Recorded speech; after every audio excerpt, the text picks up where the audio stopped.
Bonjour. Bonjour, alors on m'a demandé de venir pour parler un petit peu, de rigoler un petit peu sur le vitiligo, même si c'est quelque chose qui n'est pas toujours rigolo.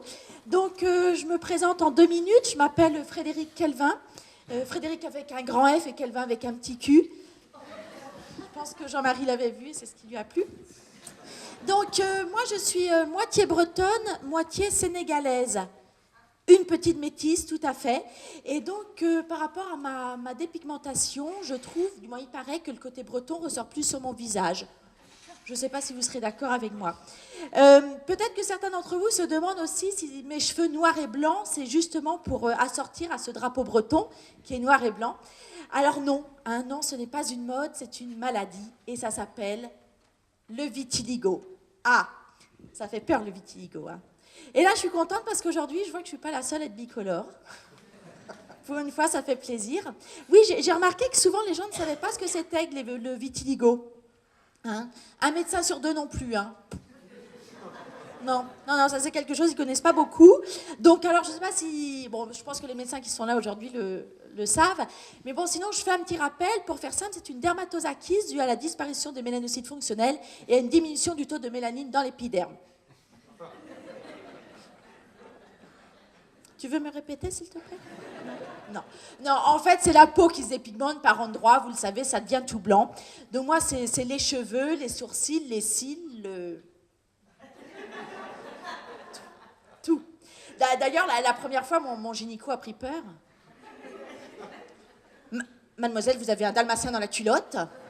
Très drôle, très fin, docteur. Alors, comment ça s'attrape? En général, après un stress violent, un gros choc, décès accidentel d'un proche, prise d'otage, ou comme moi, concert de Nolwenn-Leroy.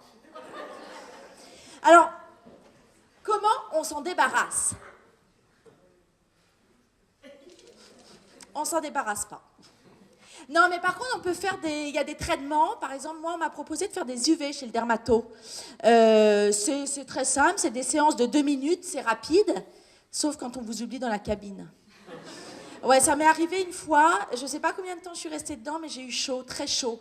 Normalement, c'est rapide, hein, c'est des séances de 2 minutes, et moi, je compte toujours dans ma tête pour vérifier. 1, 2, 3, 4, 5, 6... À 1200, je me suis dit, Frédéric, 1200, ça fait plus de 2 minutes. Sors de cette cabine, ça sent le cochon grillé. Sors, mais les yeux fermés, parce que les UV, forcément. Donc, j'ai fait un peu mon Gilbert Montagnier après un concert. J'ai cherché la sortie rapidement, mais quand même à tâtons. J'ai dû défoncer trop de portes. Je me suis retrouvée au milieu de la salle d'attente, complètement nue, avec un môme qui hurlait « Maman, regarde, il y a les 101 dalmatiens !» Lui, il sera gynéco. Donc, de rage, je me suis dirigée vers l'infirmière. Je lui ai pris la tête. Et je lui par les cheveux et je lui ai dit bang, bang, bang, bang. Non mais dis donc, espèce de folle incompétente, qu'est-ce que tu fais? Non, en fait, j'ai pas osé. J'ai remis ma culotte et je suis partie dignement. Mais j'étais rose, oui, très rose, parce que vous savez, le vitiligo, ça bronze très rose. J'avais la face cul de babouin. Alors j'ai exigé quand même un traitement plus simple et maintenant je prends de la vitamine B12, de l'acide folique, du sélénium ACE et du Vitix. Petit conseil entre nous, ce qui marche le mieux, c'est quand même la vodka. Ah oui, et je fais aussi une psychanalyse.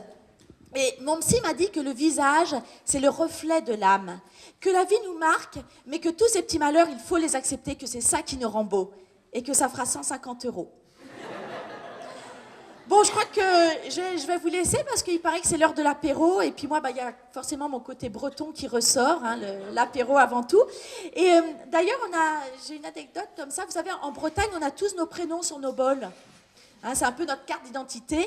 Et on a justement une devinette à Plouhinec, là où j'habite. C'est « Que devient un breton qui casse son bol ?» Un alcoolique anonyme. Alors, bon apéro. Merci beaucoup Frédéric, merci beaucoup.